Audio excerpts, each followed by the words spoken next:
Hello बच्चों, क्या हाल चाल। आज हम लोग पढ़ेंगे बहुत ही शानदार चैप्टर। बड़ा है लेकिन बहुत ही मस्त चैप्टर है। ठीक है, ये है क्लास 9 का फर्स्ट चैप्टर हिस्ट्री का, द फ्रेंच रिवॉल्यूशन, यानी कि फ्रांस का जो रिवॉल्यूशन हुआ था जिसके लिए लोग आज़ादी के लिए लड़े थे। ठीक है, वहाँ पे बहुत सारे कांड हुए थे। कांड मतलब कि कहने का मतलब है कि वहाँ पे एक बार आज़ादी आई थी, फिर चली गई, फिर आती है, फिर चली जाती है। ठीक है, तो अभी हम देखेंगे इस चैप्टर में। बहुत अच्छा चैप्टर है, बड़ा है लेकिन अच्छा चैप्टर है। हम लोग समरी की तरह पढ़ेंगे। ठीक है, हर पैराग्राफ मैं एक्सप्लेन करूँगा और उसको अच्छे से आप लोग ध्यान से बस सुनते जाइएगा, आपको हर एक चीज़ क्लियर हो जाएगा। ठीक है, तो चलिए शुरू करते हैं बिना टाइम वेस्ट किए हुए। सबसे पहले कहता है पहला ग्राफ। देखो टॉपिक से क्या है, हमारा फ्रेंच रेवोल्यूशन है, यानी कि जो भी हम चीज़ पढ़ेंगे बस फ्रांस के बारे में पढ़ेंगे, यानी फ्रांस जो हमारा कंट्री है उस वहाँ पे जो भी चीज़ हुआ रहेगा, ठीक है, वही हम चीज़ पढ़ेंगे। ये कहानी शुरू होती है लगभग आज से लगभग 230 साल पहले। कितना? 230 साल पहले 14 जुलाई 1789 को सुबह के टाइम में। होता क्या है, 1789 में आज से 230 साल पहले वहाँ पर एक अफवाह हुआ रहता है सुबह सुबह ही कि जो वहाँ की जो सरकार है, यानी कि जो वहाँ का राजा है पेरिस का, फ्रांस का, जो पेरिस फ्रांस में आता है ना, तो पेरिस का जो राजा है वहाँ पर अफवाह लोग कर देते हैं कि जो वहाँ का राजा वो जा रहा है, अपने सैनिकों को भेज रहा है शहर में, ताकि जो भी लोग उसके खिलाफ हो रहे हैं उसको मारने के लिए। देखो लिखा है, on the morning of 14 July 1789 the city of Paris, यानी कि जो पेरिस का शहर है वो किस स्टेट में है? अलार्म की स्टेट में, यानी कि वहाँ पर अलर्टनेस हो गई है। क्यों अलर्टनेस हो गई है? क्योंकि वहाँ का जो राजा है वो अपने सैनिकों को, यानी कि ट्रूप्स मतलब होता है सैनिक, यानी कि अपने सैनिक को भेज रहा है शहरों में। और ये क्या है? ये है र्यूमर, यानी कि अफवाह है, spread that he would order the army to open fire, और वो अपने आर्मी को, यानी कि अपने सैनिकों को ऑर्डर दे दिया है कि जो भी दिखे उसको डायरेक्टली मार दो, यानी कि ओपन फायर करो, जो भी तुमको दिख रहा है सामने उसको मार दो। इस तरह से अफवाह उड़ाया गया था। और इस अफवाह के चक्कर में क्या क्या हुआ वही चैप्टर में पढ़ना है। देखो फिर कह रहा है सम 7000, यानी कि लगभग 7000 लोग और औरतें एक साथ इकट्ठा हो गए थे टाउन हॉल के सामने। टाउन हॉल क्या है? टाउन हॉल वही है जहाँ पर वो राजा रहता था, या कह सकते हैं उसका जो एरिया था, ठीक है, साम्राज्य था या महल था, राजमहल।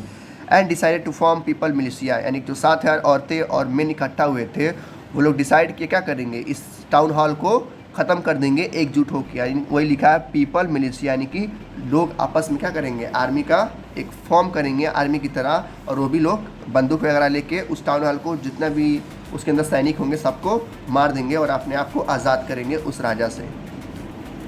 They broke into a number of government buildings in search of arms, यानी कि उनके पास हथियार भी आ गए थे, किसी सैनिकों से लूट ले रहे थे लोग, तो उनके पास काफ़ी सारे हथियार आ गए थे। तो उस हथियार का यूज़ करके ये लोग काफ़ी बड़े बड़े गवर्नमेंट की बिल्डिंग को गिरा दिए थे, यानी कि हॉस्पिटल। ये जो भी कांड हो रहे थे ये कब हो रहे थे? आज से लगभग 230 साल पहले, यानी कि 14 जुलाई 1789 की दिन है। ठीक है, नेक्स्ट पैराग्राफ क्या कहता है, finally a group of several 100 people March toward the eastern part of the city, यानी कि लास्ट में आखिर मतलब जब अफवाह हो गया, जब वो लोग कई बिल्डिंग को गिरा चुके थे, उसके बाद कह रहा है कुछ लोग, यानी कि लगभग 100-200 के आसपास लोग मार्च किए, यानी कि जा रहे थे सिटी के ईस्टर्न पार्ट में। ठीक है, क्या करने के लिए? स्टॉर्म द फोर्ट्रेस प्रिजन, यानी कि जो वहाँ पे जेल थी, जो वहाँ पे जेल था जहाँ पे लोगों को बंद किया जाता था। ठीक है, एक तरह से वहाँ पर कह सकते हैं काल कोठरी थी। तो काल कोठरी में इनके लोगों के, यानी कि यहाँ के जो लोग थे फ्रांस के, उनको बंद किया गया था उस काल कोठरी में। तो वहाँ पे लोग जा रहे थे उन लोगों को छुड़ाने के लिए, जो कहाँ पे था? बेस्टिल में था। कहाँ पे था? बेस्टिल में एक फोर्ट्रेस प्रिजन था जहाँ पे इनके लोग थे।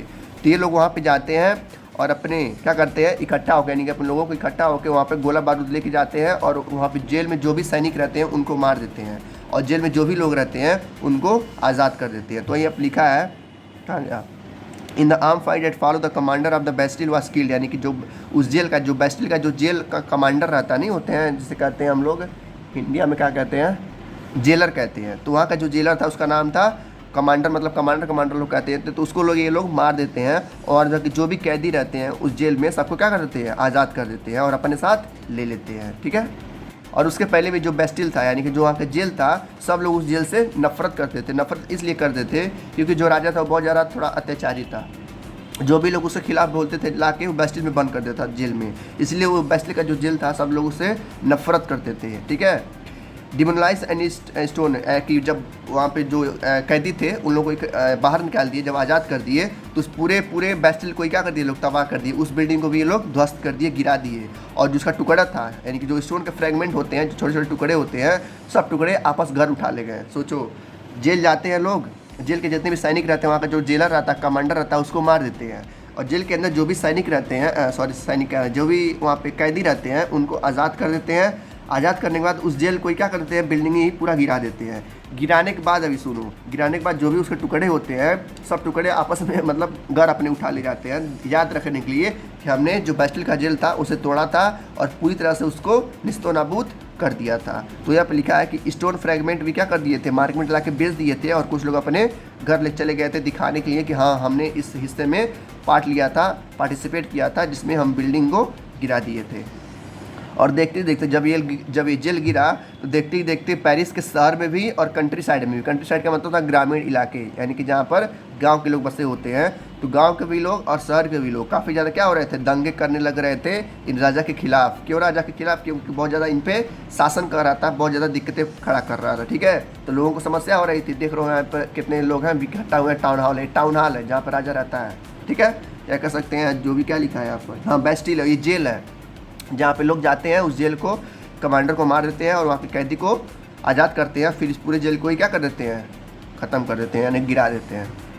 अब देखो, अब आप लोग के दिमाग में क्वेश्चन आओ कि ये लोग ऐसा करते क्यों हैं। सबसे पहले बताया कि लोग को दिक्कत हो रही है। दिक्कत किस चीज़ से हो रही है? देखो, वहाँ का जो गवर्नमेंट रहती है, यानी कि जो वहाँ का राजा रहता है, जो वहाँ का CM PM रहता है, वो क्या करता है, वहाँ के लोग ब्रेड ज़्यादा खा देते हैं। ब्रेड जो हम लोग अभी चाय में दूध वो खाते हैं, तो उसकी संख्या पहले ज़्यादा थी और वही लोग ज़्यादा खाते थे क्योंकि वो गेहूँ का बना होता था, जिसकी वजह से काफ़ी ज़्यादा फ़ायदा करता था। ठीक है, तो जो वहाँ की गवर्नमेंट थी, जो उसका ब्रेड का प्राइस था वो काफ़ी ज़्यादा हाई कर देती है। हाई क्या कर देती है? देखो, जो ब्रेड पे टैक्स ले रहे थे, जो राजा जो वहाँ का गवर्नमेंट था, जो उस पर टैक्स ले रहा था ब्रेड का, वो काफ़ी टैक्स को बढ़ा दिया था। जैसे मान लेते हैं अगर 10 रुपये में 5 ब्रेड मिलती है ना, तो गवर्नमेंट ने इसको क्या कर दिया था, और ज़्यादा बढ़ा दिया था। उसने कर दिया था कि 100 रुपये में बस क्या मिलेगी, 5 ब्रेड मिलेगी, जिसकी वजह से लोगों को काफ़ी ज़्यादा दिक्कत होती थी अपने पेट को भरने के लिए।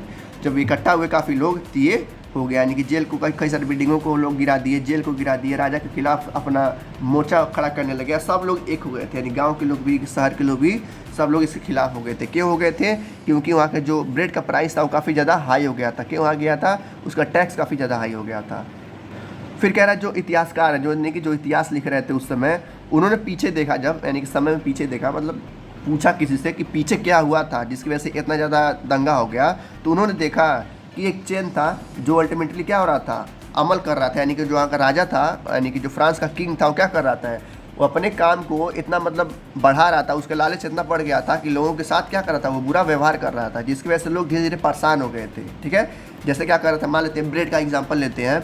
मैंने बताया ना कि पहले 10 रुपये में 5 ब्रेड मिलते थे, फिर उसने क्या किया, जो ब्रेड का जो प्राइस था वो और ज़्यादा कर दिया। उसने कहा कि नहीं, अब 50 रुपये में 5 ब्रेड मिलेंगे। फिर 1 महीने बाद फिर से क्या कर दिया, उस प्राइस को और बढ़ा दिया, कहा कि नहीं ये बहुत कम है, अब 100 रुपये में 5 ब्रेड मिलेंगे। तो क्या करता गया, प्राइस को बढ़ाते गया, टैक्सेस को बढ़ाते गया, जिसकी वजह से लोग काफ़ी ज़्यादा परेशान होने लगे और देखते ही देखते ये सारे कांड वो लोग कर दिए फ्रांस में। ठीक है, फिर कह रहा है, तो most people at time did not anticipate this outcome, यानी कि कुछ लोग क्या थे, मतलब मान लें और उस पेरिस में 100 लोग रहते थे, 100 लोग में से 80 लोग इसमें पार्टिसिपेट किए थे, बाकी जो 20 लोग बचे थे वो डरते थे राजा से, कहीं राजा अगर जीत गया तो फिर हम लोग को छोड़ेगा नहीं, तो ये 20 लोग उसमें पार्टिसिपेट नहीं करते थे, तो उनको कहा गया है एंटीसिपेट। ठीक है, अब थोड़ा साल में और पीछे आते हैं, और पीछे यानी कि लगभग 250 साल यानी कि 250 साल पीछे आते हैं। अभी तो क्या था, 1789 का था, अब हम पानी पढ़ेंगे 1774 का, थोड़ा और पहले का।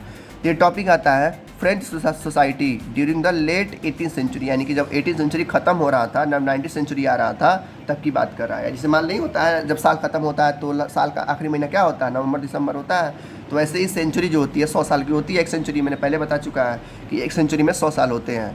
तो वही कह रहा है, जब 18th सेंचुरी खत्म हो रहा था तब क्या क्या हुआ, देखते हैं क्या क्या हुआ। देखो, कह रहा है इन 1774 यानी कि 1774 में लुइस 16 राजा का नाम था, क्या नाम था, लुइस 16। पहले राजा का नाम ऐसे ही होता था, लुइस 1, लुइस 2, लुइस 3, लुइस 4, तो ऐसे पैदा होते होते होते होते ये कितना पहुंच जाता, लुइस 16। ठीक है, तो याद रखिएगा। कह रहा है लुइस 16 जो था वो किस फैमिली से आता था, बर्बन फैमिली से। उस फैमिली का नाम था बर्बन, जैसे हम लोग होते हैं ना, शुक्ला होते हैं, तिवारी होते हैं, पटेल होते हैं, और भी कई सारे होते हैं, तो ऐसे ही वहाँ भी होता है बर्बन फैमिली। ठीक है, कह रहा है 1774 में लुइस 16 जो था वो बर्बन फैमिली का था, जो क्या बना, फ्रांस का राजा बना, यानी कि गद्दी पे बैठा। वही नहीं कह रहा है king ascendant the throne of France, throne मतलब होता है गद्दी। तो फ्रांस की गद्दी पे कौन बैठा, 1774 में लुइस 16। और वो कब बैठा था, जब वो 20 साल का था, यानी कि लगभग जब इन कोई ग्रेजुएशन करता है ना तो 20 साल का होता है, तो उतना बड़ा लड़का था वो, 20 साल का लड़का था वो, कहाँ बैठ गया था? फ्रांस की गद्दी पे बैठ गया था। और जैसे ही बैठा तभी उसका शादी कर दिया गया था एक लड़की से। एक लड़की मतलब उनको, वो भी क्वीन थी यानी कि रानी थी कहीं की, जिसका नाम था ऑस्ट्रियन प्रिंसेस मैरी एंटियोनीटे। काफ़ी बड़ा नाम है। ऑस्ट्रियन प्रिंसेस, कहाँ की प्रिंसेस थी? ऑस्ट्रियन की थी। ऑस्ट्रिया कंट्री है, वहाँ की वो प्रिंसेस थी जिसका नाम था मैरी एंटोनीटे। क्या था? मैरी एंटोनाइटे। मतलब अलग अलग नाम से ये लोग प्रोनाउंस किए जाते हैं। आप लोग स्पेलिंग पे मेन ध्यान दीजिएगा, ठीक है। तो हमने अभी तक देखा कि 1774 में लुई 16 जो था वो बर्बन फैमिली का है और फ्रांस का वो राजा बनता है। और किस उम्र में बनता है? 20 साल की उम्र में। और जैसे ही राजा बनता है तैसे ही उसका शादी करा दिया जाता है ऑस्ट्रियन प्रिंसेस के साथ, यानी कि ऑस्ट्रियन महारानी के साथ, जिसका नाम है मैरी एंटोनीटे। फिर बताया जब वो राजा बना, यानी कि जब 19 साल के उम्र में जब वो राजा बना, तो उसने देखा कि उसके साम्राज्य में जो खजाना होता है ना, हर राजा के पास खजाना होता है, तो उसने देखा कि मेरे पास खजाना ही नहीं है। यानी कि जब उसका राज्याभिषेक हुआ, यानी कि जब उसको राजा बनाया जा रहा था, जब वो राजा बन गया, तो उसने देखा कि उसका जो ट्रीजर है, ट्रीजर यानी कि जो खजाना है, वो इम्पटी है। इम्पटी यानी कि खाली है। अब खाली कैसे था भाई? उसको तो सोच में पड़ गया कि भाई मेरा खजाना खाली है तो मैं राजा किस बात का हुआ? राजा का क्या होता है? सबकी हेल्प करता है, क्योंकि उसके पास काफ़ी ज़्यादा पैसा होता है और पावर होता है। तो उसके पास बस पावर था, पैसा नहीं था, ठीक है। क्यों पैसा नहीं था? क्योंकि जो सारा पैसा था वो काफ़ी साल पहले युद्ध में ख़त्म हो गया था। लिखा है ना, long years of war and rend, सूखा पड़ने के कारण, जिसकी वजह से जो पिछला राजा था वो पूरा पैसा का यूज़ कर चुका था, जिसकी वजह से इस समय उसके पास कोई पैसा नहीं था। तो ये लिखा है लॉन्ग ईयर्स ऑफ वॉर, काफ़ी लंबे समय चलते हुए युद्ध और सूखा की वजह से जो रिसोर्स थी फ्रांस की वो ख़त्म हो गया था, ठीक है। Added to this was the cost of maintaining and extravagant court of immense place valley. और इसके बावजूद भी, ये तो युद्ध हो गया, सूखा पड़ने के कारण हुआ, इसके बावजूद भी जो इसके पहले का जो राजा था, ठीक है, जो भी हुआ नाम नहीं दिया है, कह रहा जो लुइस के पहले का जो राजा था वो काफ़ी ज़्यादा फालतू खर्च करता था। यानी कि लिखा है ना एक्स्ट्रावेगेंट मतलब होता है कि फालतू खर्च करना, ठीक है, या फिजूल खर्च करना। जिसके पहले को जो राजा था वो फालतू में पैसा क्या करता था? उड़ाता था, जिसकी वजह से इस समय में जब ये राजा बना लुई 16, तो पैसे नहीं थे खर्च करने के लिए या कोई चीज़ मेंटेन करने के लिए, ठीक है।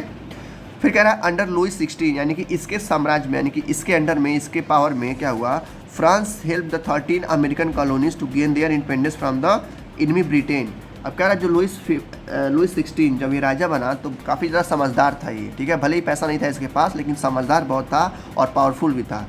तो इसकी मदद से उसके कंट्री में एक शहर था जिसका नाम था, अमेरिकन कॉलोनी के लोग कहते थे, तो उसको लोग ब्रिटेन के जो लोग थे, जो अंग्रेज़ लोग थे, उस पर कंट्रोल किए थे। जब ये राजा बना तो उसका कंट्रोल हट गया और वो कंट्री क्या हुआ?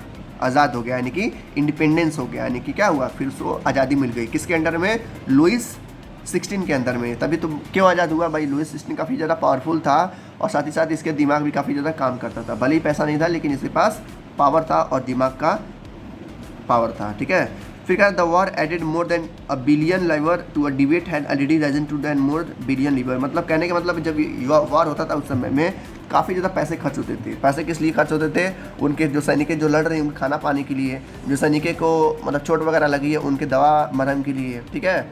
फिर जो शिप्स वगैरह जाते थे समुद्र के जरिए, उन शिप्स को मेंटेन करने के लिए, ठीक है, हर चीज़ को खर्चा करने के लिए पैसा लगता था युद्ध में। तो वही जब इसका टाइम आ गया तो इसके टाइम पे पैसा ही नहीं था युद्ध में लड़ने के लिए, तो क्या किया देखते हैं। इसने क्या किया?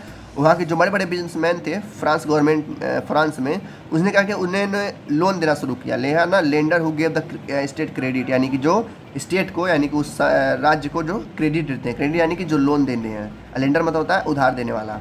तो उसने उधार लिया, जिसकी वजह से जो वहाँ के बड़े बड़े बिजनेसमैन थे, जो मनी लेंडर थे, उन्होंने भी उसका फ़ायदा उठाया। उन्होंने सोचा भाई राजा के पास तो पैसा है नहीं, लाओ इस पर और ज़्यादा इंटरेस्ट चार्ज करते हैं। तो वैसे वो देते थे लोन 5% पे, लेकिन जब राजा को देना स्टार्ट किए तो 10% कर दिए। वही लिखा है देखो, now to begin to charge 10% instant on loan, यानी कि जो लोन देते थे राजा को, ठीक है, वो कितना देते थे? 10% पे देते थे। जिसकी वजह से जो फ्रेंच की गवर्नमेंट थी वो काफ़ी ज़्यादा दिक्कतों में आ रही थी, जिसकी वजह से उसने क्या कर दिया? एक बजट इंटरेस्ट लागू कर दिया कि जो भी लोन देगा वो इस क्या देगा? इस इंटरेस्ट पे देगा। अगर उससे ज़्यादा कोई इंटरेस्ट देता है तो उसको जेल में उठा के बंद कर दिया जाएगा। तो राजा का पावर से भी पावर था, उसने अपना पावर दिखाया कि देखो कोई भी अगर हमको लोन दे रहा है, ठीक है, तो अगर लोन का कोई फ़ायदा उठाता है तो उसको क्या कर दिया जाएगा? उसको जेल में उठा के बंद कर दिया जाएगा, उसका गोली से उड़ा दिया जाएगा। तो यहाँ पर कह रहा है कि जो फ्रेंच की गवर्नमेंट थी, कौन गवर्नमेंट थी? लुई 16 वॉज ऑब्लिग लागू किया। ऑब्लिग मतलब लागू करना। क्या लागू किया?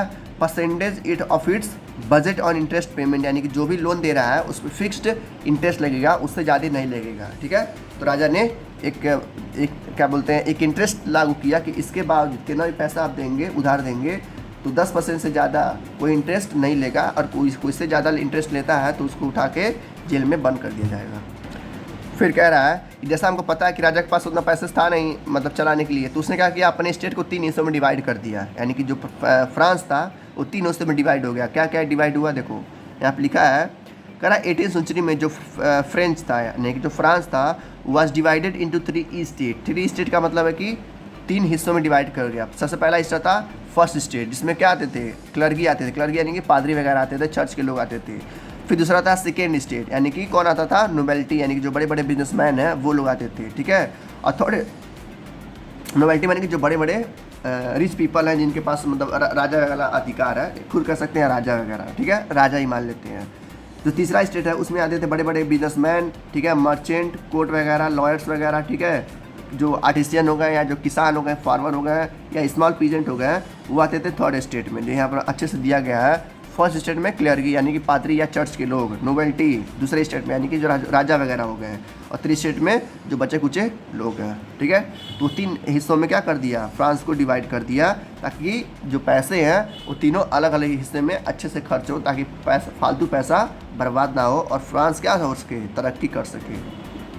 अब देखो ये वाला जो पैराग्राफ है इसमें बताया जा रहा है कि जो तीनों स्टेट हैं, फर्स्ट स्टेट, सेकेंड स्टेट और थर्ड स्टेट, इसमें कितना कितना लोग रहते थे। ठीक है, तो जो सबसे ज़्यादा लोग रहते थे, आप लोग मतलब पता कर सकते हैं किस में लोग रहते होंगे। जाहिर सी बात है, जो तीसरा स्टेट है जिसमें बड़े बड़े बिजनेसमैन हैं, किसान हैं, मर्चेंट हैं, ठीक है, व्यापारी हैं, छोटे किसान हैं, वो सब किस में आते थे, थर्ड स्टेट में। तो यहाँ पर जाहिर सी बात है, यहाँ पर लिखा है peasant made up to 90% of the population, यानी कि जो फ्रांस में जो लोग रहते थे 3 राज्यों में यानी कि 3 स्टेट में, उसमें जो तीसरा हिस्सा था उसमें सबसे ज़्यादा लोग बसे हुए थे, यानी कि 90% पॉपुलेशन तीसरे हिस्से में बटा हुआ था। क्यों बटा हुआ था, अभी मैंने बताया कि वहाँ पे किसान थे, फार्मर थे, क्या बोलते हैं, बिजनेसमैन थे, व्यापारी थे, हर चीज़ उसमें थे। ठीक है, तो 90% पॉपुलेशन थर्ड हिस्से में था, यानी कि थर्ड स्टेट में था। फिर कह रहा है कि 90% पॉपुलेशन होने की वजह से भी लोग बहुत ही कम मात्रा में लोग खेती कर पाते थे। क्योंकि खेती कर पाते थे क्योंकि उनके पास ज़मीन नहीं होती थी। ज़मीन क्यों नहीं होती थी, देखो ज़मीन इसलिए नहीं होती थी क्योंकि यहाँ के जो बड़े बड़े लोग थे, बड़े बड़े लोग यानी कि जो नोबल्स लोग थे, जो राजा वगैरह थे, जो चर्च के लोग थे, वो ज़मीनों को हथियार लिए थे, अपने नाम पर कर लिए थे, जिसकी वजह से जो लोग थे उनके पास ज़मीनें नहीं रहती थी और वो खेती जो है बहुत ही कम मात्रा में करते थे। तो यहाँ पर लिखा है only A small number of them own the land they cultivated, यानी कि बहुत ही कम मात्रा में वो लोग खेती करते थे। क्यों खेती करते थे, क्योंकि लगभग 60% जो लैंड है, यानी कि अगर 100% मान लेते हैं कि 100 एकड़ है, तो 100 एकड़ में से 60 एकड़ की जो ज़मीन है वो नोबल्स के पास रहता था, यानी कि राजा के पास रहता था या चर्च के पास रहता था, जिसकी वजह से ये जो लोग थे ये अमीर लोग थे और ये तीसरे स्टेट को खेती करने के लिए अपनी ज़मीन नहीं देते थे। ठीक है, इस तरीके से जो तीसरा स्टेट था उसमें भीड़ तो था लेकिन वो लोग खेती नहीं कर पाते थे। अब देखो यहाँ पे दिया कह रहा पहले स्टेट में और दूसरे स्टेट में कौन लोग थे, ये तो हमको पता चल गया। पहले स्टेट में कौन थे, चर्च के लोग थे या पादरी लोग थे, ठीक है, जो क्रिश्चियन वाले होते हैं वो लोग। और सेकेंड स्टेट में राजा वगैरह थे और तीसरे स्टेट में किसान थे और बिजनेसमैन थे, व्यापार वगैरह थे। ठीक है, अब देखो कह रहा है कि जो चर्च वाले थे उनके पास ज़मीन तो ज़्यादा था, ठीक है, तो पैसा भी ज़्यादा आता होगा, टैक्स वगैरह। कह रहा है जो टैक्स वगैरह आते थे उनको लोग क्या बोलते थे, उनको लोग बोलते थे तिथीज, ठीक है, या 10वां भाग, जैसे मान लेते हैं, इससे समझो। कह रहा है 10 रुपये जो चर्च है, यानी कि जो पहला स्टेट है, फर्स्ट स्टेट, मान लेते हैं कि वो 10 रुपये कमा रहा है। कितना कमा रहा है, 10 रुपये, ठीक है। तो 10 रुपये में से बस ये 1 रुपया क्या देगा, टैक्स दे रहा था राजा को, ठीक है भाई। सबसे अपर लोग थे, तो ये मतलब कुल मिला के ये बहुत बड़े पावरफुल लोग थे। जो चर्च के लोग थे उस समय में सबसे ज़्यादा पावरफुल माने जाते थे और सबसे सब जो काम होता था इन्हीं के अंडर में होता था, भले ही राजा चाहे कुछ भी कहे। जो राजा सुनता था इन्हीं के लोगों की सुनता था। तो जो चर्च वाले थे बता रहा है कि 1 का 10वां हिस्सा, यानी कि 10 रुपये कमा रहे हैं तो 10 रुपये में से बस 1 रुपया क्या करेंगे, वो डोनेट करेंगे या टैक्स देंगे, किसको, राजा को। तो ये लोग काफ़ी ज़्यादा पावरफुल थे, ठीक है। तो यहाँ पर बता रहा है church to extracted its share of taxes called tithes. Tithes का होता है 10वां भाग, यानी कि 10 रुपये कमा रहे हैं तो 10 रुपये में से 1 रुपया क्या देंगे, और राजा को एक भीख की तरह दे देंगे, ले जाओ तुम अपना काम करो, ठीक है। फिर कह रहा है पीजेंट से भी ये लोग काफ़ी ज़्यादा टैक्स लेते थे। Finally all the member of third estate had to pay tax to the state.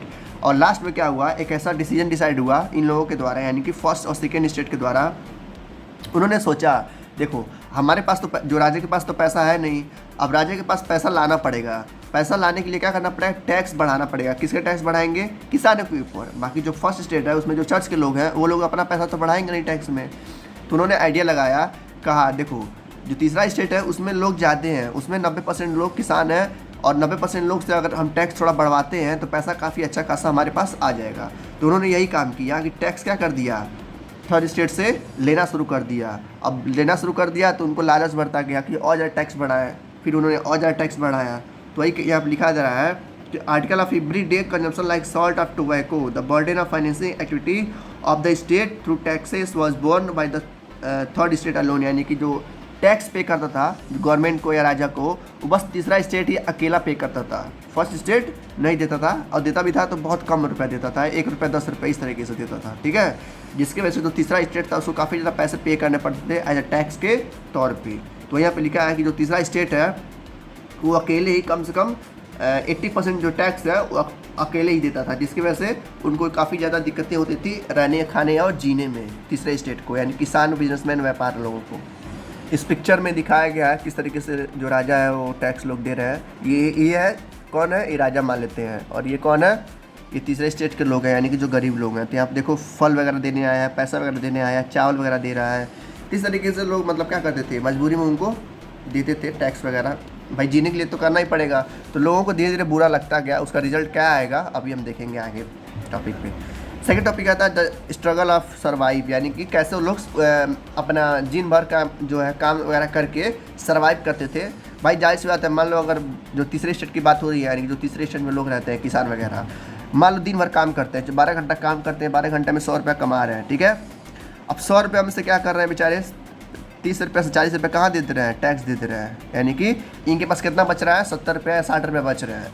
अब उस 60 या 70 रुपये में से इनको अपनी फैमिली का भी पेट भरना है, अपना भी पेट भरना है, फैमिली के जो अदर खर्चे हैं उनको भी चलाना है। इसी वजह से कह रहा है कि जो स्ट्रगल थी इनकी, जो इनका मेहनत था वो काफ़ी ज़्यादा बहुत ही बड़ा था, जिसकी वजह से इनको सर्वाइव करना थोड़ा मुश्किल हो रहा था। ठीक है, बाद में देखा जा सकता है, देख रहे हैं यहाँ पर लिखा है price of bread which has staple diet of majority people. अभी हमने देखा कि जो फ्रांस का जो पॉपुलेशन था वो क्या रहा था, बढ़ गया था। कितना बढ़ा है देखो, 1715 में वहाँ का पॉपुलेशन था 23 मिलियन, यानी कि 2 करोड़ 30 लाख लोग थे 1715 में। ठीक 1789 में ही, यानी कि लगभग कितना 50 साल बाद ही कितना हो गया, 28 मिलियन हो गया, यानी कि 2 करोड़ 80 लाख हो गया।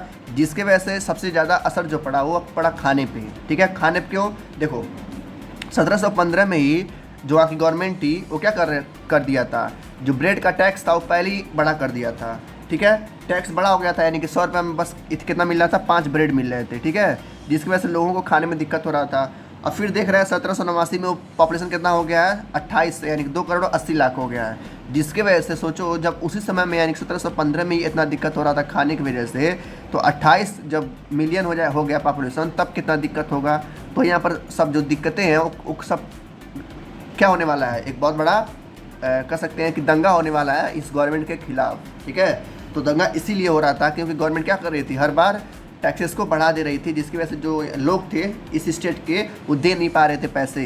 ठीक है, तो वहीं पर लिखा है कि most workers are employed as labour in workshop rose home their fix their wages, यानी कि काफ़ी जो उसमें वर्कर थे थर्ड स्टेट में वो सारे के अलग अलग जगह काम करते थे अपने पेट को भरने के लिए, अपने घर बार को संभालने के लिए। But wages did not keep pace with the rise of prices, लेकिन जो उनकी तनख्वाह थी, जो उनकी मजदूरी थी, वो इतना नहीं थी कि वो अपना घर का पेट भर पाए। ठीक है, कभी कभी उनको भूखा ही सोना पड़ता था रात में। So the gap between the poor and the rich widened, यानी कि जो गैप था गरीब और अमीर के बीच में वो काफ़ी ज़्यादा बढ़ गया था। गरीब को बहुत ज़्यादा दिक्कतें हो रही थी और अमीर को अच्छे से एंजॉय कर रहा था वो, क्योंकि उसके पास तो काफ़ी ज़्यादा पैसा था, और गरीब के पास लोग से टैक्सेस वसूल रहे थे, जिसकी वजह से उनको पास कुछ बच ही नहीं रहा था। फिर कह रहा है देखते ही देखते थिंग्स बिकम वर्स, यानी कि जो सिचुएशन थी बहुत ज़्यादा ख़राब हो गई। विन एवर ड्रॉट, यानी कि सूखा पड़ गया, तूफान आ गया, रिड्यूस द हार्वेस्ट। अभी तो अब बस जो था गवर्नमेंट क्या कर रही थी, किसानों से टैक्स ले रही थी। अभी देखते देखते वहाँ पर सूखा भी पड़ गया, वहाँ पे बारिश भी नहीं हुआ, तो वहाँ जो फसल है वो भी नहीं हुआ, जिसकी वजह से लोगों को और ज़्यादा दिक्कत आने लगी। ठीक है, पहले तो पैसे की दिक्कत थी, अब इसकी भी दिक्कत हो गई, यानी कि उनके ऊपर कुछ न फसल था, न खाने के लिए चावल था, न गेहूँ था, कुछ नहीं था। और this led to the subsistence crisis, जिसकी वजह से उनका जीना क्या हुआ, बहुत ज़्यादा मुश्किल हो गया था। Something that occur frequently France during our old regime, देखो जो सब्सिस्टेंस क्राइसिस होता है ना, ये आपके एग्जाम में 1 नंबर में आ सकता है। इसका मतलब क्या होता है, सिंपल सा यहाँ दिया है, कह रहा है एक एक्सट्रीम सिचुएशन, यानी कि ऐसा सिचुएशन, ऐसी हालत जहाँ पे बेसिक मीन्स ऑफ लिवलीहुड क्या हो, इंडेंजर्ड में हो जाए, यानी कि जो रहने वाले लोग हैं वहाँ पे वो क्या हो रहा है, मुश्किल में पड़ जाएं और इस सिचुएशन में पड़ जाएं कि उनके पास कुछ खाने के लिए बचे ही ना। उसको बोलते हैं सब्सिस्टेंट क्राइसिस, यानी कि ऐसी भूखमरी जहाँ पे लोगों के लिए खाने ही ना बचे, तो उसको बोलते हैं क्या, सब्सिस्टेंस क्राइसिस। देखो इसके बाद टॉपिक आता है growing middle class envisages end to privileges. देखो कहने का मतलब क्या है, जो भी हम टॉपिक पढ़ रहे हैं ना, ये टॉपिक सब जा रहा है एक इंड की तरफ जा रहा है। मतलब कहाँ जा रहा है, ये सारे टॉपिक जो है, सारे जो लोग हैं वो सब कहाँ जा रहे हैं, एक बहुत बड़े दंगे की तरफ जा रहे हैं, एक बहुत बड़े युद्ध की तरफ जा रहे हैं। वो जब युद्ध होगा तो उसी को बोलेंगे हम फ्रांस रिवोल्यूशन, यानी कि बहुत बड़ा युद्ध होगा गवर्नमेंट और लोगों के बीच में, जिसकी वजह से फ्रांस में क्या मिलेगी, आज़ादी मिलेगी टैक्स से। ठीक है, तो सारा जो टॉपिक है वो सब उसी तरफ जा रहा है धीरे धीरे। अभी हम देख कितना ज़्यादा लोगों को दिक्कत हो रहा था, अब इस टॉपिक में देखेंगे कैसे लोगों को अलग अलग जगह पे और ज़्यादा दिक्कतें बढ़ रही थी। ठीक है, देखो हमने अभी देखा कि जो गवर्नमेंट क्या कर रही थी, टैक्स को बहुत ज़्यादा बढ़ा दी थी, और देखते थे उसी में क्या हुआ था, सूखा भी पड़ गया था, बारिश भी नहीं हुआ था। अब देखो उसके बाद in the past peasants and worker, peasant मतलब किसान और वहाँ के मजदूर क्या करने लगे, पार्टिसिपेट करने लगे, हिस्सा लेने लगे, किसमें, against increasing taxes food security, यानी कि जो गवर्नमेंट के जो कार्यकर्ता थे या गवर्नमेंट के जो लोग थे उनके खिलाफ ये लोग क्या करने लगे, आंदोलन करने लगे। ठीक है, किस लिए आंदोलन करने लगे, क्योंकि वो जो गवर्नमेंट थी बहुत ज़्यादा टैक्स ले रही थी, निकाला इंक्रीजिंग टैक्स और फूड सिक्योरिटी, यानी कि फूड की सिक्योरिटी मैं बोल रहा हूँ, स्कार्सिटी में होता कमी। ठीक है, एक पहली बात तो वहाँ पे जो ब्रेड था उसका दाम बढ़ गया था, और क्या था वहाँ पे जो खाना था वो भी कमी आ गई थी, यानी खाने की कमी आ गई थी। कमी क्यों आ रही थी, अभी हमने देखा पीछे सूखा पड़ गया था। ठीक है, तो देख रहे हैं हम लोग किसानों को और वर्कर को काफ़ी ज़्यादा दिक्कत हो रही थी, इसलिए कारण वो लोग क्या करने लग रहे थे, गवर्नमेंट के खिलाफ होने लग रहे थे। ठीक है, फिर इस पैराग्राफ में बता रहा है कि द 18th सेंचुरी, यानी कि 18वीं शताब्दी में हमने देखा कई सारे ग्रुप्स मिलके क्या करने लगे, अपना एक अलग क्लास बनाए जिसका नाम दिया गया क्या, मिडिल क्लास। ठीक है, उसमें देखो क्या होता था, उसमें जो वर्कर्स थे या जो किसान थे वो किस में कन्वर्ट हो गए थे, ट्रेडिंग में, यानी कि वो अपने आप को व्यापारी बना लिए थे। क्यों व्यापारी बना लिए थे, क्योंकि जब वो किसान थे या वर्कर्स थे उनको करने के लिए कोई काम नहीं था, खेतों में काम नहीं था, भाई सूखा पड़ गया था तो खेत में काम करेंगे नहीं। बाकी जो मजदूर थे उनको इतना पैसा नहीं मिल पाता था कि वो अपने घर भर का पेट भर सके, जिसकी वजह से उनको कहाँ आना पड़ा, ट्रेडिंग में आना पड़ा, यानी कि बिजनेस में आना पड़ा। तो ये हम देख रहे हैं कि ये लोग अपना एक अलग क्लास बना लिए हैं, और ये लोग क्या कर रहे हैं, अपने सामानों को समुद्र के जरिए कहाँ ले जा रहे हैं, अलग अलग जगह पे ले जाके बेच रहे हैं। और कौन से वो सामान है, जैसे वो हो गया टेक्सटाइल हो गया, यानी कि कपड़े का बिजनेस। ठीक है, वूलन का बिजनेस, यानी कि जो ऊल होता है जो ठंडी के मौसम में पहनते हैं, उसका लोग क्या कर रहे हैं, एक्सपोर्ट कर रहे हैं और ख़रीद रहे हैं अलग अलग कंट्री से, अलग अलग राज्य से, जिसकी वजह से उनको काफ़ी ज़्यादा अच्छे से मुनाफा हो रहा है और अपनी फैमिली का भी पेट वगैरह भर पा रहे हैं। तो यहाँ पर लिखा है कि जो लोग हैं इस क्लास के, यानी कि जो गरीब लोग किस में आ गए हैं, ट्रेडिंग में आ गए, बिजनेस में आ गए हैं, और क्या कर रहे हैं, एक्सपोर्ट इंपोर्ट का बिजनेस शुरू किए हैं अपने ग्रुप्स को लेकर, यानी कि अपने लोगों को लेकर। और जो तीसरा स्टेट है इसमें कुछ लोग क्या बन गए हैं, लॉयर बन गए हैं और एडमिनिस्ट्रेशन ऑफिशियल बन गए, यानी कि गवर्नमेंट के कुछ बड़े बड़े जो ऑफिसर होते हैं उसमें ज्वाइन हो गए हैं, और कुछ लोग क्या बन गए हैं, लॉयर बन गए हैं। ठीक है, कौन से, यही किसान के बच्चे या उनके लड़के जो हो गए। फिर कह रहा है कि सारे के सारे जो लड़के हैं, इनके जो किसान के जो लड़के हैं वो सारे क्या हैं, सारे एजुकेटेड हैं, और मतलब सारे क्या है, एजुकेटेड मतलब कि पढ़े लिखे हैं, और सबको पता है कि जो ग्रुप है, जो सोसाइटी है, सबको बराबर का हिस्सा मिलना चाहिए, किसी को भी क्या करना चाहिए, ऊंच नीच की नज़रों से नहीं देखना चाहिए। भाई एजुकेटेड है ना ये लोग, अच्छे से पढ़े लिखे हैं। जब इन लड़कों को पता चलता है कि नहीं, जो हमारे समाज में ऐसा नहीं है, हम चाहे कितना भी कोशिश कर लें, ये लोग क्या करने लगे, इक्वालिटी को ऑफ़र नहीं करेंगे, इक्वालिटी को अनुमति नहीं देंगे। तो इन लोगों ने क्या किया, इन लोगों ने भी देखा कि जो गवर्नमेंट है यहाँ की वो बहुत ज़्यादा क्या है, लालची और बहुत ज़्यादा कर सकते हैं रूड है, यानी कि लोगों को एक अच्छे एक भलाई के लिए काम नहीं कर रही है। ठीक है, किन्होंने देखा, लॉयर ने देखा, यहाँ के जो गवर्नमेंट ऑफिशियल्स बन गए थे, जो IAS PCS बन गए थे, वहाँ पे बड़े बड़े अधिकारी बन गए थे, उन लोगों ने देखा कि हमारे साथ कितना ज़्यादा दुर्व्यवहार हो रहा है इस गवर्नमेंट के द्वारा। देखो फिर कह रहा है ऐसे दो लोग थे उस समाज में, यानी कि उस ग्रुप में, जो काफ़ी ज़्यादा अच्छे से पढ़े लिखे थे, उनका नाम दिया गया यहाँ पर। वो क्या थे, उनका नाम था जॉन लॉक, ध्यान सुनिएगा, 1 नंबर में आ सकता है, जॉन लॉक एंड जीन रैक रूसो। ठीक है, ये दोनों क्या किए थे, काफ़ी ज़्यादा अच्छे से मतलब एजुकेटेड थे, और ये एक तरह से क्या थे, ये ये थे फिलासफर मतलब बहुत बड़े थोड़ा ज्ञानी होते हैं। तो उन्होंने गवर्नमेंट के साथ गया, मीटिंग किया और मीटिंग में कहा कि हमारे कुछ एग्रीमेंट हैं जो आपको मानने ही चाहिए, नहीं मानेंगे तो हम लोग क्या कर देंगे, आंदोलन कर देंगे, ठीक है। और हमारे साथ कई सारे लोग भी जुड़े हुए हैं। भाई मैंने बताया था ना स्टार्टिंग में, जो तीसरा स्टेट है उसमें 90% पॉपुलेशन बसा हुआ है, यानी कि 90% लोग रहते हैं, यानी कि 90 लोग रहते हैं 100 लोगों में से, तो ये उसी में से थे। तो उन्होंने क्या किया, गवर्नमेंट के पास गया और वहाँ पे क्या किया, 2 ट्रीटी साइन करवाया गवर्नमेंट से, ठीक है, ताकि उन लोगों को कुछ राहत मिल सके टैक्सेस से, ताकि उनका पेट भर सके, ठीक है।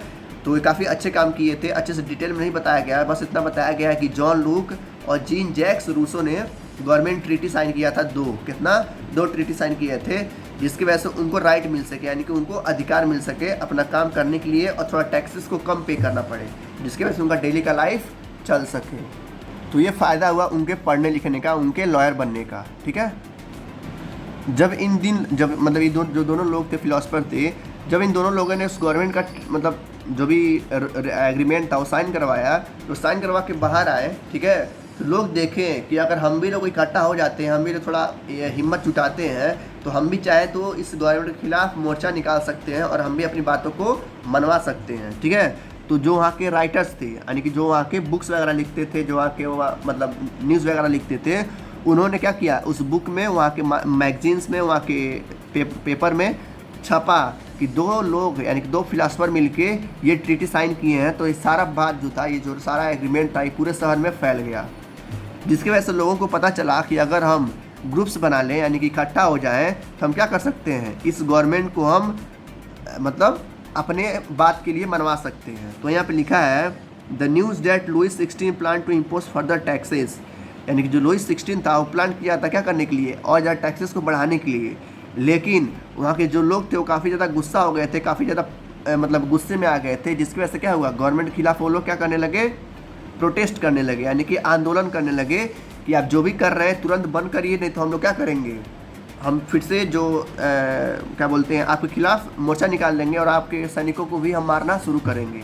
भाई पहले बता चुका ना कि इन लोग की संख्या काफ़ी ज़्यादा थी, जिसकी वजह से गवर्नमेंट इनकी ग्रुप से डरती थी। भाई गवर्नमेंट कितनी थी, जैसे मान लेते हैं, अच्छे समझिएगा, 100 लोग हैं फ्रांस में, 100 लोगों में से 90% क्या है, गरीब लोग हैं, यानी कि किसान वगैरह है, मजदूर वगैरह है। बाकी जो 10 लोग बचते हैं वो चर्च के लोग हैं और राजा है, ठीक है। तो ये जब ये लोग इकट्ठा होते थे तो ये जो फर्स्ट स्टेट और सेकेंड स्टेट है डर जाते थे, ठीक है, जिसके वजह से इनको टैक्स को घटाना पड़ता था, ठीक है। लेकिन बाद में जब ये लोग अलग अलग हो जाते थे फिर से टैक्स को बढ़ा देते थे, ठीक है, जिसकी वजह से फिर से ज़्यादा दिक्कत आने लगती थी। तो ये सब जो लोग थे आदी हो गए थे, जिसकी वजह से इनको बार बार गुस्सा आता था। ये गुस्सा अभी कन्वर्ट करेगा किस में, फ्रेंच रेवोल्यूशन में। इसके बाद टॉपिक आता है हमारा the outbreak of the revolution, यानी कि विद्रोह कैसे शुरू होना, मतलब शुरू हुआ, स्टार्ट होना। जब ये जो विद्रोह था लोगों का वो कैसे स्टार्ट हुआ देखते हैं। देखो हमने अभी पढ़ा कि जो लुइस 16 था वो टैक्स को एक बार घटा रहा था जब लोग इकट्ठा हो रहे थे, जब लोग इकट्ठा होना शुरू खत्म हो रहा था फिर वो टैक्स को बढ़ा दे रहा था। इससे लुइस काफ़ी ज़्यादा परेशान हो गया था। लुइस परेशान इसलिए हो रहा था, वो देख रहा था कि मैं क्या कर रहा हूँ, बार बार घटा रहा हूँ, बार बार हटा रहा हूँ। तो उसने बोला कि क्यों ना इसको हमेशा के लिए फिक्स कर दिया जाए, यानी कि हमेशा के लिए एक फिक्स कर दिया जाए कि टैक्सेस पूरे साल भर इतने बने रहेंगे और ये काफ़ी लंबा प्रोसेस होगा, लंबे समय तक ये टैक्स फिक्स रहेंगे, ना कम होंगे ना ज़्यादा होंगे। इसने क्या किया, एक मीटिंग बुलाया। क्या किया उस मीटिंग में, उसने कहा कि जो मीटिंग है ये होगा 5 मई को 1789 में, यानी कि 5 मई 1789 को मीटिंग होने वाली थी। जो बनाया था कौन, लुइस 16 ने। इसने बुलाया फर्स्ट जो पहला स्टेट था वहाँ के पादरी लोगों को बुलाया, ठीक है। उसने न्योता दिया जो तीसरा स्टेट था जहाँ पे किसान रहते थे, जहाँ पे वर्कर्स रहते थे, जहाँ पे गरीब लोग रहते थे, उसने तीनों जगह क्या भिजवाया, इन्विटेशन भिजवाया कि देखिए 5 मई को मीटिंग है, टैक्सेस को लेकर आप लोग आइए और उस टैक्स में हिस्सा लीजिए, उस मीटिंग में हिस्सा लीजिए। तो जो वहाँ पे जो फर्स्ट स्टेट था उसने अपने 300 अधिकारियों को भेजा है, यानी कि जो पहला स्टेट है जहाँ पर चर्च वगैरह लोग रहते थे, तो उस चर्च में से या पादरी में से लगभग 300 लोग आए थे उस मीटिंग में हिस्सा लेने। कब, 5 मई 1789 में, ठीक है। फिर जो तीसरा स्टेट है उस तीसरे स्टेट में लगभग 600 मेंबर आए थे। अब देखो इसमें डिफरेंस देखो, यहाँ पे 300 मेंबर थे जो क्या पर थे, अमीर थे ये लोग, तो सीट वगैरह पे बैठे थे अच्छे से उस मीटिंग में। बाकी जो 600 मेंबर हैं ये पीछे खड़े थे, मतलब कि जो मीटिंग हो रही थी वहाँ पीछे खड़े होकर ये सुन रहे थे। तो ये हमने देखा पहला डिफरेंस, क्योंकि जो अमीर लोग हैं उनके साथ अच्छे से व्यवहार किया जा रहा है, उनको कुर्सी पे बैठाया जा रहा है। बाकी जो गरीब लोग हैं, बाकी जो तीसरे स्टेट के लोग हैं वो पीछे खड़ा कर दिए गए थे और वो भी उसी में भीड़ वगैरह था, ठीक है। तो ये तो क्या पहला दिक्कत, जिसकी वजह से जब ये लुईस 16 ने अपना फैसला सुनाया कि जो टैक्स है वो क्या होगा, हमेशा के लिए फिक्स हो जाएगा, और जो टैक्स होंगे वो 15 से 20% होंगे। यानी कि अब क्या करना पड़ेगा, अगर कोई इंसान जो है थर्ड स्टेट का 100 रुपया कमा रहा है तो उसको 70 रुपया अब टैक्स देना पड़ेगा सालों साल, जिसकी वजह से लोगों के अंदर बहुत ज़्यादा मात्रा में गुस्सा आया। ठीक है भाई, पहले वो 30-40 रुपये दे रहे थे, उतने में भी उनका नहीं हो पा रहा था, अब तुम बोल रहे कि हमें 70 रुपये टैक्स चाहिए। ठीक है, तो जिसकी वजह से उनको काफ़ी ज़्यादा दिक्कतें आई थी। तो यहाँ पर बता रहा है कौन कौन आया था 600 मेंबर में से, यानी जो तीसरे स्टेट के जो लोग आए थे, कौन कौन आया था उस मेंबर में, यानी कि उस मीटिंग में शामिल होने के लिए। तो उसमें आए थे लोग, किसान आए थे यानी कि पीजेंट्स आए थे, आर्टिसियन यानी कारीगर आए थे, वहाँ की औरतें भी आई थी। ठीक है, तो उन्होंने डिनाई कर दिया एंट्री को कि हम असेंबली में नहीं जाएंगे। ठीक है, मतलब ये डिनाई इसलिए किए थे क्योंकि वो टैक्सेस को जो बढ़ रहा था उन्होंने अफवाह सुना था, जिसकी वजह से उन लोगों ने मना कर दिया कि नहीं हम मीटिंग में नहीं आएंगे। उन्होंने सोचा कि जब हम मीटिंग में नहीं जाएंगे तो टैक्स बनेगा नहीं, लेकिन बाद में वो लोग मीटिंग में चले गए।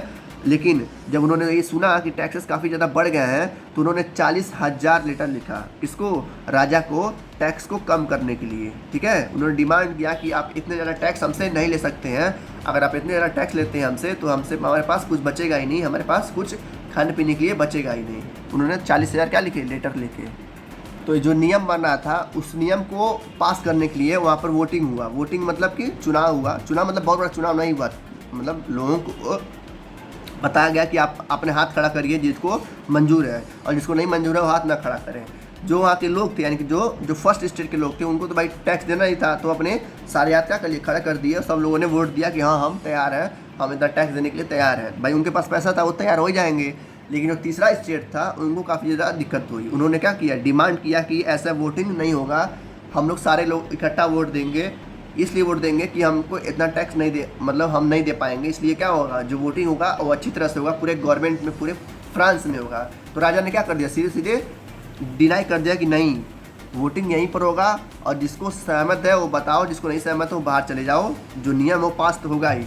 तो जो वहाँ के लोग थे यानी कि जो वहाँ के तीसरे स्टेट के लोग थे, यानी कि जो किसान वगैरह थे, जो आर्टिसियन थे, कारीगर थे, वो वहाँ से बाहर आ गए। और बाहर आते उन्होंने क्या कर दिया, आंदोलन शुरू कर दिया। लिखा है ना, व्हेन द किंग, क्या किया, when the king rejected their proposal, member of the third estate walked out of the assembly in protest. और क्या करने लगे, वो आंदोलन करने लगे कि जो रूल है, जो नियम है, ये हम फॉलो नहीं करेंगे, आप इस नियम को तुरंत क्या करिए, रद्द करिए।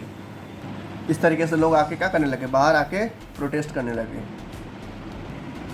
उन लोगों ने काफ़ी ज़्यादा मतलब आंदोलन किया, जिसकी वजह से एक नया रूल बनाया गया। ठीक है, उसका रूल का नाम दिया गया, मतलब नाम क्या दिया गया, एक सिस्टम बनाया गया जिसकी वजह से लोगों को क्या मिल सके, एक जस्टिस मिल सके। ठीक है, तो अगला टॉपिक यही आता है, France become a constitutional monarchy, यानी कि वहाँ पे संविधान लाया गया। संविधान जैसे यहाँ पे होता है ना, कई सारे नियम है, कई सारे रूल्स हैं, तो वैसे भी कई सारे नियम और रूल्स बनाए गए वहाँ के लोगों के लिए। ठीक है, तो उसको नाम दिया गया जुडिशरी, जो क्या करेगा, जज वगैरह का जो फैसला सुनाएगा उसको जुडिशरी नाम दिया गया। फिर क्या गया, एग्जीक्यूटिव, जो उसको एग्जीक्यूट करेंगे, जैसे कि राजा हो गया, जो मिनिस्टर हो गए, वो सब। ठीक है, फिर आता है हमारा तीसरा लेजिस्लेचर, जो इन तीनों को, इन दोनों को कंट्रोल करेगा, यानी कि एग्जीक्यूटिव भी कंट्रोल करेगा और मिनिस्टर को भी कंट्रोल करेगा। ठीक है, तो कह रहे जो नेशनल असेंबली थी उसमें 745 मेंबर थे उस समय में, और जो इलेक्टर्स थे यानी जो वोटिंग करने वाले जो वोटर्स थे वो कितने थे, 50,000 लोग थे। ठीक है, ये सिस्टम बनाया गया ताकि लोगों के साथ कोई ऐसा क्या बोल सकते हैं कि दिक्कत ना हो, और दिक्कत होती भी है तो कहाँ जाएंगे, कोर्ट में जाएंगे, और कोर्ट में अपने दिक्कतों को सुनाएंगे, और कोर्ट वहाँ का फैसला करेगा कि इनके साथ क्या होगा, किस तरीके से अन्याय मिलेगा। तो टैक्सेस क्या हुए, थोड़ा सा कम हुए, और एक सिस्टम भी बनाया गया जिसको कहा गया France become a constitutional monarchy. क्या कहा गया, कॉन्स्टिट्यूशनल मोनार्की। देखो आप लिखा भी है ना, the political system under the constitution of 1971, यानी कि 1791 में क्या बनाया गया, एक संविधान बनाया गया लोगों के लिए, ताकि लोगों को जस्टिस मिल सके, उनको दिक्कतों को सुना जा सके और उनको दिक्कतों को सॉल्व किया जा सके। फिर क्या रहे, जब ये जस्टिस बनाया गया था, यानी कि जब कोर्ट वगैरह बनाए जा रहे थे तो उसमें कई सारे नियम लाए गए थे। नियम किसके लिए गया था, मतलब किसानों के लिए, वर्कर्स के लिए नियम लाए गए थे। तो नियम क्या क्या देख लेते हैं। करंट कॉन्स्टिट्यूशन यानी कि जो संविधान था वो शुरू हुआ किसके साथ, डिक्लेरेशन के साथ, यानी कुछ फैसलों के साथ वो अपना काम शुरू किया। जैसे कि राइट ऑफ मैन सिटीजन, यानी कि हर एक वहाँ का नागरिक क्या है, फ्रांस का सिटीजन है, यानी कि उसको कोई साथ मतलब दुर्व्यवहार नहीं कर सकता, यानी कि उसके साथ बुरा व्यवहार नहीं कर सकता। Right such as the right to life, जीने का अधिकार है। ठीक है, फ्रीडम ऑफ स्पीच, बोलने का अधिकार है, ठीक है। और क्या है तीसरा, चौथा, ओपिनियन, यानी कि आप कोई भी ओपिनियन पे आप राय दे सकते हैं गवर्नमेंट को कि हमें आपको ये करना चाहिए, ठीक है। इक्वालिटी का अधिकार है, यानी कि जब ये नियम लाया गया तो इक्वालिटी दिया गया सबको, ठीक है, ताकि सब लोग क्या हो सके, बराबर हो सके। फिर भी ये माना नहीं गया था, बस लाया गया था, मतलब उसको इम्प्लीमेंट नहीं किया गया था। Was establish a natural inalienable rights that is belong to the human beings birth and could not be taken away. It was the duty of the state to क्या है, protect its citizen natural rights. कह रहा है जो भी rights लाए गए थे वहाँ के लोगों के लिए, आर्टिसियन के लिए, कारीगर के लिए, किसानों के लिए, ये जो था ये बस दिखावे के लिए था, ठीक है, पर जानबूझ के लाया गया था कि लोगों को क्या मिल सके, उनको बनाया जा सके मूर्ख, ताकि वो लोग आंदोलन ना करे, प्रोटेस्ट ना करे और हम लोग अच्छे से राज कर सकें, ठीक है। तो वहीं दिखा गया है ये सब नियम लाए गए थे उनके लिए, ताकि उनको लोग क्या मिल सके, एक तरह से संतुष्टि मिल सके कि हाँ गवर्नमेंट हमारे साथ है। इसके बाद टॉपिक आता है हमारा France abolishes monarchy and become a republic. देखो ये टॉपिक है ना, टॉपिक में कुछ मतलब उतना डिटेल में नहीं दिया है, जो अच्छा टॉपिक जो एग्जाम में आता है हमेशा मैं वही पढ़ा रहा हूँ और अच्छे से पढ़ा रहा हूँ, ठीक है। देखो यहाँ जो टॉपिक है कह रहा है कि जो फ्रांस के लोग थे उन्होंने क्या किया, जो मोनार्की सिस्टम था, यानी कि जो राजा राज कर रहा था इन पे, उस सिस्टम को इनको क्या कर दिया, समाप्त करना था, और समाप्त कर भी रहे थे धीरे धीरे, और क्या बन रहे थे, आज़ादी वाला देश बन रहे थे, यानी कि बिकम्स अ रिपब्लिक कंट्री, ठीक है। और कैसे बना, देखो जो फ्रांस का सिचुएशन था वो काफ़ी ज़्यादा बुरा था लोगों के लिए, पता है सबको, अभी हमने वही पढ़ा है। कह रहा वहाँ का जो राजा था, कौन राजा था, लुई 16, ठीक है। उसने कॉन्स्टिट्यूशन को साइन तो किया, मतलब बताया कि ठीक है जो संविधान है वो नियम को मैं फॉलो करूँगा, लेकिन he entered into secret negotiation king of Prussia. लेकिन उसने क्या किया, अकेले में जाके एक राजा था जिसका नाम था, मतलब वो कहाँ का राजा था, प्रूसिया का राजा था, उसने वहाँ पे जाके बातचीत किया लुईस ने कि आप क्या करिए, आप हमारे कंट्री से दूर रहिए, ठीक है, और हमारे कंट्री में ना ये हम यहाँ पर राज करते हैं, मतलब जाकर वहाँ बातचीत किया इससे। लेकिन वहाँ के जो रूलर्स थे, और ये जो प्रसिया का था वो कौन कंट्री था, पड़ोसी कंट्री था, पड़ोसी राजा था जो डेवलपमेंट चाहता था फ्रांस में, ठीक है। देखो मैं अच्छे से बता रहा हूँ, फ्रांस में काफ़ी ज़्यादा दिक्कतें चल रही थी, पता ही आपको। तो लुई 16 ने क्या किया, इस दिक्कतों को सॉल्व करने के लिए कहाँ गया, वो प्रूसियम गया। प्रूसियम गया, कहा कि देखो जो भी दिक्कतें चल रही हैं, सबसे पहले देखो प्रूसिया का जो राजा था ना वो यहाँ पर आना चाह रहा था फ्रांस में, ताकि फ्रांस के जो लोग हैं इनका डेवलपमेंट हो सके। तो जब ये राजा सुना, जब लुईस सुना कि वो जो प्रूसिया का राजा है वो आना चाह रहा है फ्रांस में, तो उसको रोकने के लिए कहाँ गया, धीरे से सेक्रेटरी कहाँ गया, उनसे मिलने गया। मिलने के बाद उनसे कहा कि देखो आप जहाँ के भी राजा है राजा रहिए, लेकिन हमारे कंट्री में ना आइए, ठीक है।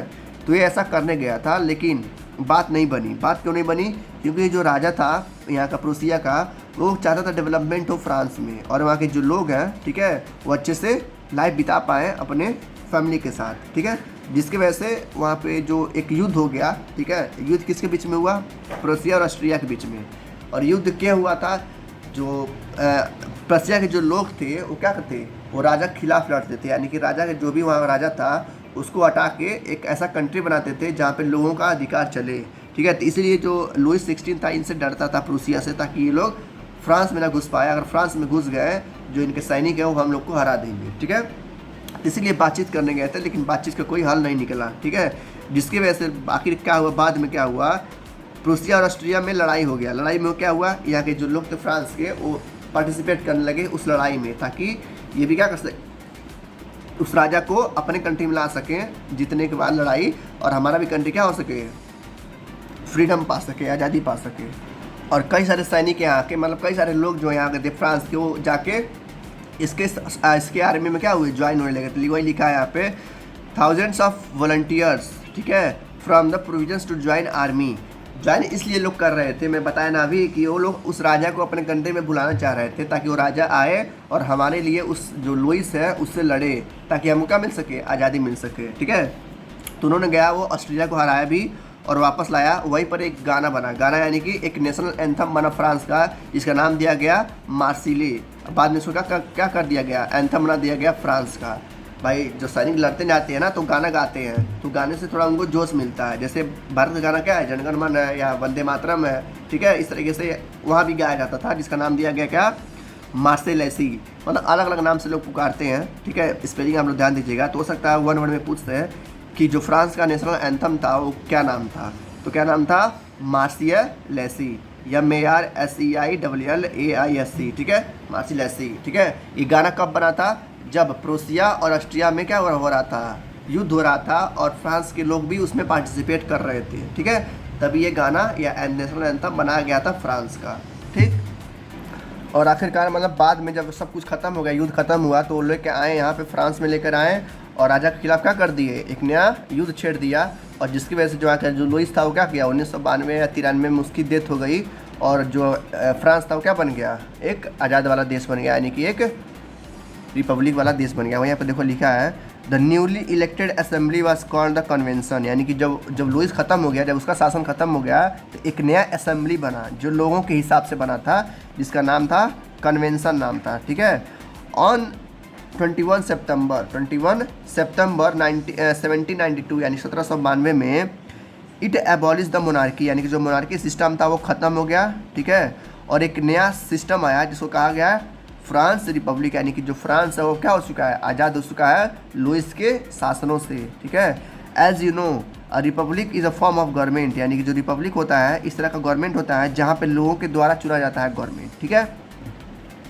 जब युद्ध खत्म हुआ तो 1792 में क्या हुआ, मोनार्की सिस्टम भी खत्म हो गया फ्रांस का, और लुइस जो था, लुइस 16 वो भी मारा गया, ठीक है। कैसे मारा गया था, देखते हैं।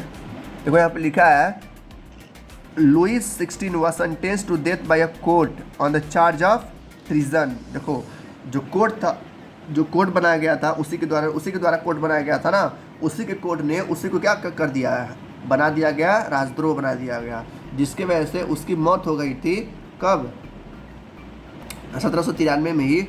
और जनवरी 21 1993 में क्या कर दिया गया, उसको जो भी शासन था उसका हटा कर तक ख़त्म कर दिया गया था, और एक नया शासन लाया गया था जिसको कहा गया फ्रांस क्या हो चुका है, रिपब्लिक हो चुका है। यानी कि जो वहाँ की गवर्नमेंट बनेगी अब ऐसी गवर्नमेंट बनेगी जो लोगों के द्वारा चुना गया होगा और लोगों के लिए काम करेगी, ठीक है।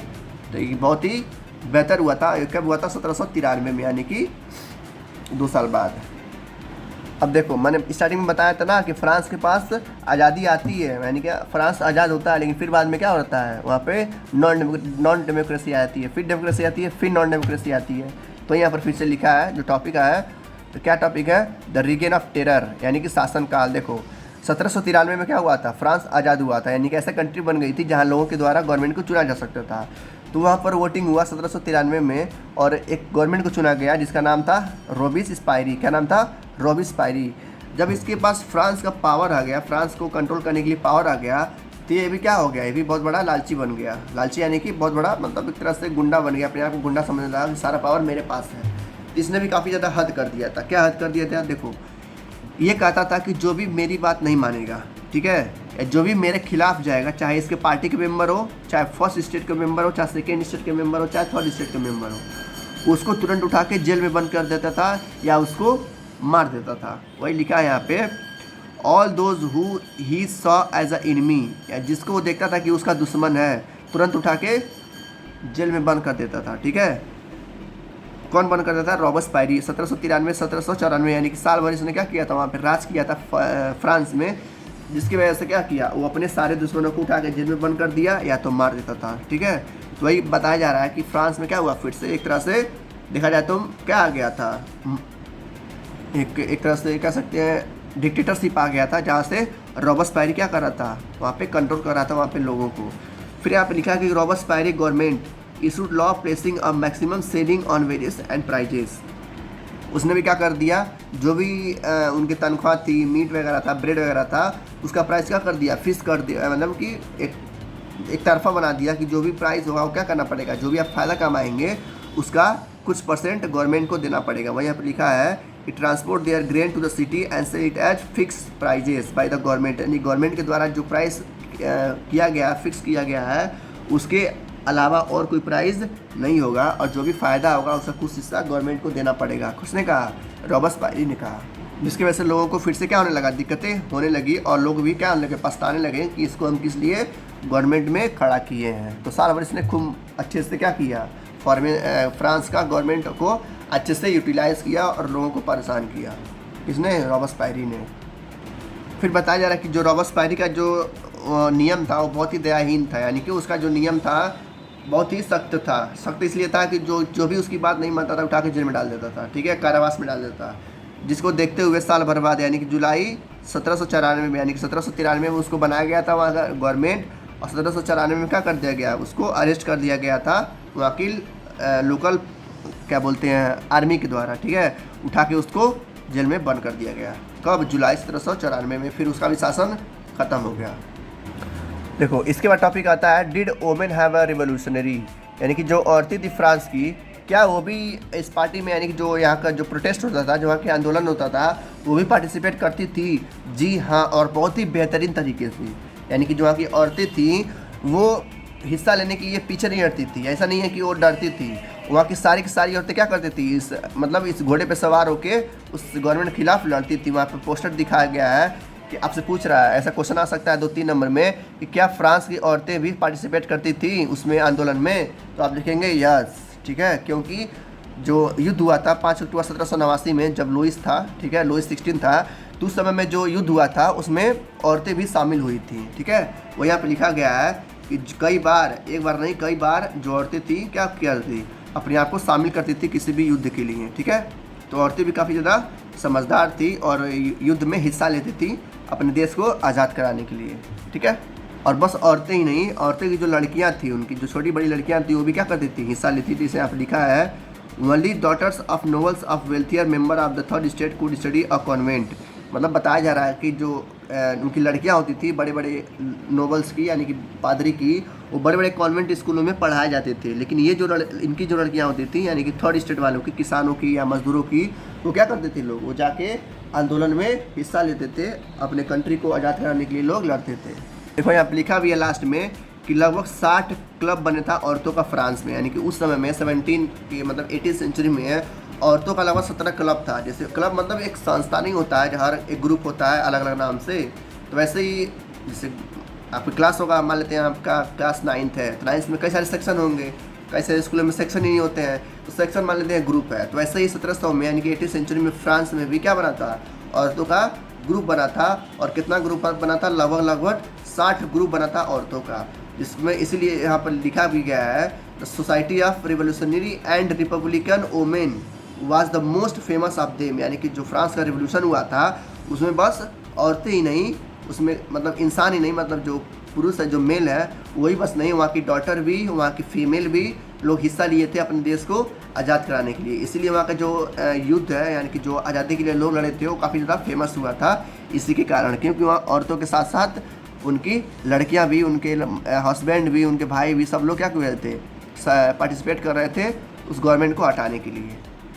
जो वहाँ की औरतें थी वो भी क्या करती थी, डिमांड करती थी। किस चीज़ की डिमांड करती थी, कि हमारे पास भी राइट होने चाहिए उस पॉलिटिकल में हिस्सा लेने के लिए। वही बोला बाद में हुआ भी, वुमेन ने इंजॉय किया the same political rights as men. यानी कि जो जो अधिकार इंसानों के पास था, इंसान मतलब कि मेल के पास था, हमारे मर्दों के पास था, वही अधिकार औरतों के पास भी था। उन्होंने क्या किया, कई सारे स्कूल बनवाए अपनी लड़कियों को पढ़ाने के लिए। यानी कि जो लोअर क्लास की लड़कियां हैं, जो गरीब लड़कियां हैं, उनके लिए कई सारे स्कूल बनवाए गए इन औरतों के द्वारा, और अपने लिए कई सारे अधिकार भी बनाए इन्होंने उस जस्टिस में जाके। जैसे कि कैसे क्या हुआ, अपने लिए, अपने जो पहले क्या था, औरतों को वोटिंग करने का अधिकार नहीं था, तो इन्होंने क्या किया, उस अधिकार को भी अपने पास लाया। और डाइवोर्स का भी एक लीगल अधिकार बनाया। डाइवोर्स मतलब होता है जब हस्बैंड और वाइफ अपने आप को दूर करने के लिए एक डाइवोर्स देते हैं, तो ये भी इन्होंने क्या कर दिया था, उसको एक बना दिया था, लॉ बना दिया था कि सब लोग क्या कर सकते हैं, लड़कियां भी अब डाइवोर्स दे सकती हैं। अगर उनको लगता है कि मैं अपने हस्बैंड के साथ खुश नहीं हूँ, तो वो भी क्या कर सकती हैं, डाइवोर्स दे सकती हैं। तो इस तरीके से कई सारी वहाँ की औरतें थी, काफ़ी ज़्यादा ब्रेव थी